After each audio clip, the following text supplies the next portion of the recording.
बजाते रहो, सामने आने तपाते रहो। ये तेरा पाकिस्तान है, ये मेरा पाकिस्तान है, बजाते रहो और सामने आने तपाते रहो। इसकी तबीयत में घर जाए, बुरा नहीं मानना, डायलॉग है। तब्दीली आई रे, तब्दीली आई रे, तब्दीली आई नहीं है, बहुत बड़ी तकलीफ आई है। घबराना नहीं, परेशान नहीं होना। आवाम सो रही है और महंगाई हो रही है।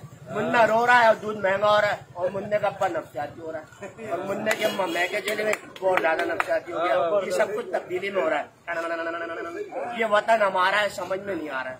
अपने बहुत उनकी जान मन के खा रहे हैं सियासतदान, जीवे जीवे पाकिस्तान।